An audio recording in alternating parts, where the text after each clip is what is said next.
Muy buenos días. Primero que todo, agradecer a Dios Todopoderoso que nos permite levantarnos. Agradecer a don Bienvenido Rodríguez y a la familia que nos da la oportunidad de llegar a todos ustedes cada lunes para llevarle información urológica. Iniciamos nuestro lunes urológico con el tip de la semana.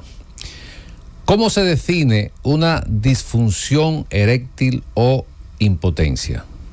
Se define como la incapacidad persistente o recurrente, al menos durante 3 meses, para conseguir o mantener una erección firme para una relación sexual satisfactoria. Ante la duda, visite a su uróloga o a su urólogo. Y continuando, este tema, aunque no es una noticia, pero es importante traerlo a colación con relación a la actualización del Congreso Urológico o el Congreso Urológico más importante que se realiza a nivel mundial, que fue realizado en Chicago hace unas cuantas semanas y fue actualizado aquí en el país por la Sociedad Dominicana de Urología, apoyado por Pharmatech y presentado por unos residentes a los cuales voy a extender mis felicitaciones.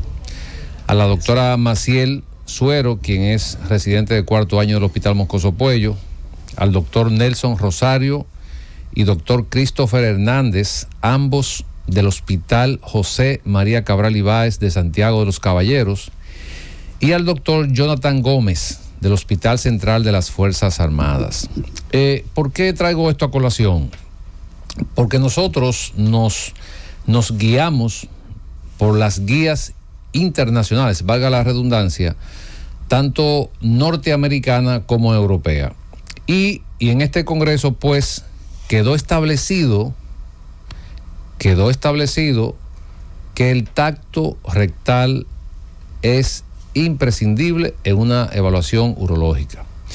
Y lo traigo a colación porque en semanas anteriores se habló que ya no era necesario, pero realmente no. Las guías norteamericanas dicen que una evaluación del paciente al urólogo debe realizársele un tacto rectal. Esto es importante que se sepa y que está en las guías. Entonces, iniciando nuestro lunes urológico, vamos a darle la bienvenida, los buenos días a nuestro invitado especial en el día de hoy, quien nos hablará de los trastornos de la vejiga urinaria. Nuestro compañero de cabina y también nuestro invitado en el día de hoy, el doctor Wellington Ledesma, quien es cirujano urólogo y reconstructivo.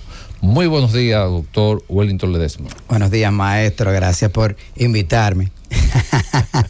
Hola, Roberto, ¿cómo estás? Tú eres un invitado permanente. Muy bien, gracias a Dios. Un saludo a todos los radioescuchas que están en su casa permitiéndonos llegar a través de nuestra voz. Yo quiero públicamente comenzar diciendo que estoy eternamente agradecido por la oportunidad, doctor Pablo, que se me brinda de informar a nosotros que nos enseñaron a enseñar, porque es la forma en la que nosotros podemos impactar el mundo de una manera inmesurable. Cuando tú aprendes algo y te quedas con eso, puedes ayudar un número limitado de personas, los que llegan a ti.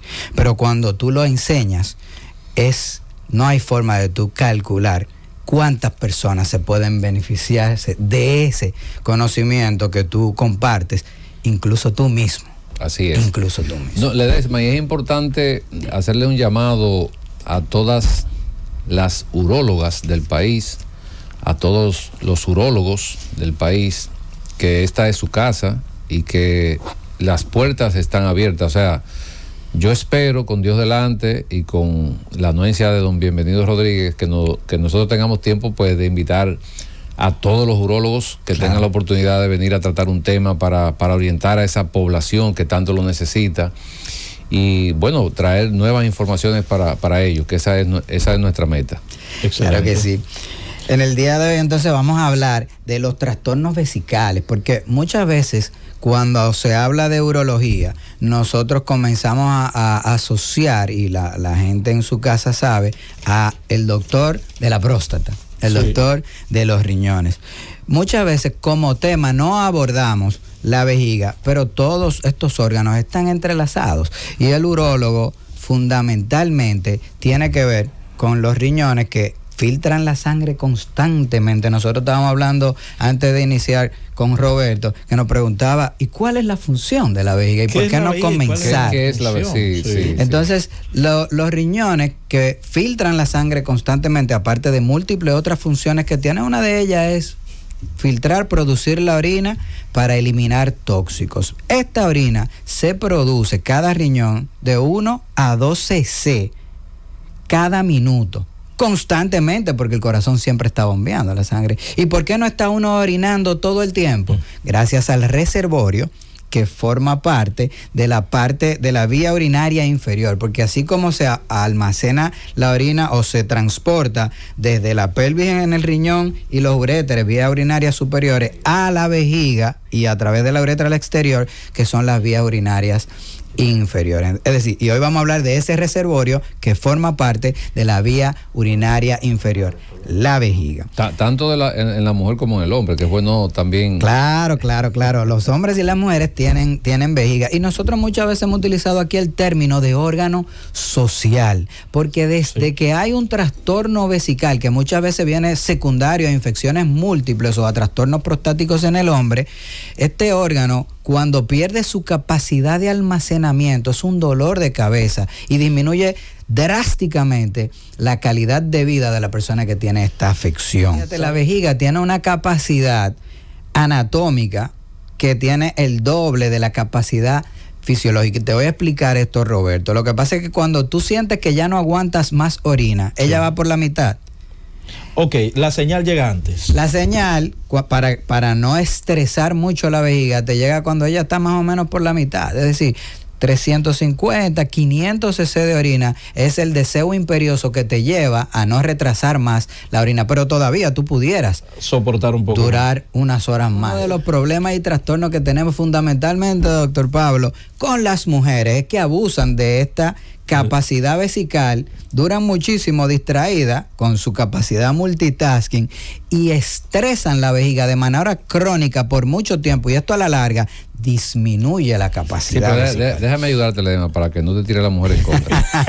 O sea, las mujeres hacen eso porque yo soy de lo que digo, las mujeres son mucho más responsables que nosotros en los trabajos, en el hogar, en todo. Uh-huh. ¿Qué pasa? Cuando la mujer trabaja y necesita ir al baño, cree que va a perder tiempo y espera hasta el último momento. Entonces esto le produce daño que después tú vas a definir posteriormente. Pero esa es la razón por la cual las mujeres soportan mucho el deseo de orinar. Una pregunta, Ledesma. O sea, ¿la vejiga se puede estudiar, por ejemplo, como se estudia el corazón, el cerebro, en relación a su funcionamiento? O sea, ¿podemos realizar o indicar estudios que nos digan cómo está funcionando la vejiga? Claro que sí. Nosotros con la vejiga hacemos una evaluación desde que en todo paciente que llega a nuestro consultorio, desde la anamnesis, desde el investigatorio, desde cada cuestionamiento que nosotros hacemos, ya estamos evaluando cuál es la función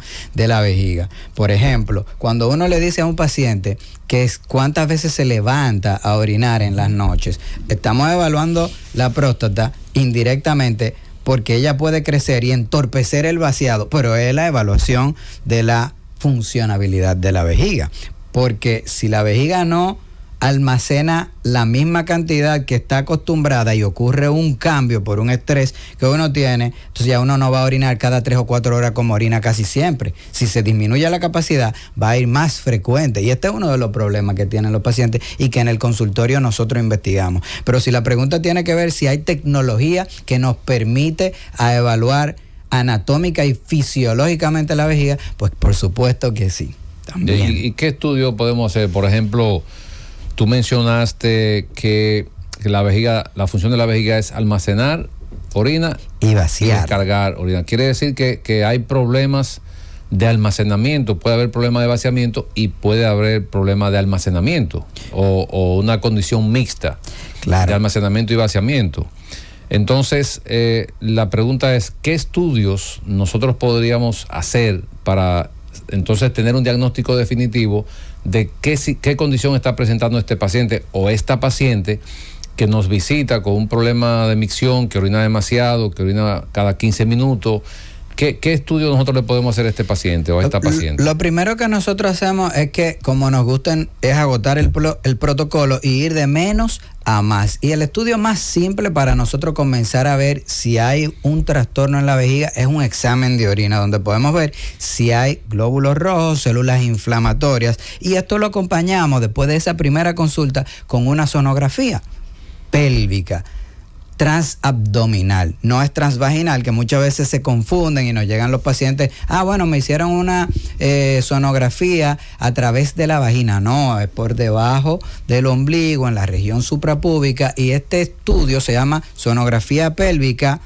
con medición de orina residual. Y como se hace este estudio, cada vez que tenemos la oportunidad tratamos de orientar e informar a la gente, no es cuando la vejiga se te está explotando, no es como te dicen muchas veces en algunos centros para ganar unos minutitos, tiene que ser cuando ya no aguante más, no, porque si la vejiga a través de un estímulo permanente por el detrusor intentando vaciar, se estresa demasiado, ocurre lo que se llama un vaciado insuficiente y el estudio podría dar un falso positivo. Lo ideal es que cuando el paciente tenga el deseo que lo lleva a orinar al baño, se mira. Hay una condición que voy a mencionar, aunque la Edema la va a mencionar más, posteriormente. Por ejemplo, en el paciente diabético, que lo vemos con frecuencia, que a veces el paciente ni sabe que es diabético, sino que lo diagnosticamos en una consulta.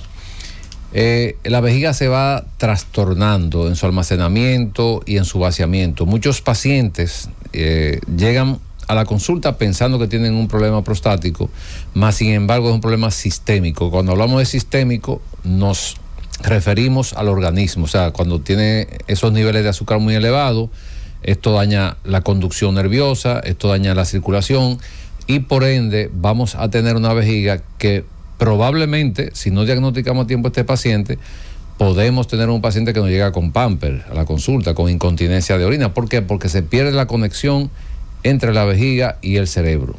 Pero lo que dijo Ledesma también, el problema infeccioso, que es uno de los más frecuentes, pero siempre hay que investigar por qué se produce una infección, que generalmente ocurre con más frecuencia en las mujeres por la anatomía. Pero hay otras causas que queremos que tú nos orientes en relación a eso, que pueden producir esas alteraciones. Claro, en términos, nosotros siempre nos vamos con lo más prevalente, con lo que explica la mayoría de las causas. Y casi siempre que vamos a tener un trastorno vesical, va a ser con mayor frecuencia por un trastorno obstructivo. Y más aún en el hombre. ¿Qué quiere decir esto? Lo que siempre hablamos, el agrandamiento prostático que va a ocurrir por encima de los 40, 50 años en la mitad de los hombres puede generar algunos de estos trastornos, como muy bien mencionaba usted, profe, de almacenamiento y vaciado y terminando a alterar. Porque lo primero que hace la vejiga cuando está siendo obstruida por algo es crecer el músculo de la vejiga para eficientizar el vaciado. Esta es la etapa compensatoria, pero después de esta etapa, cuando ya llega a un punto que no puede compensar más, se cansa la vejiga y viene la etapa descompensada,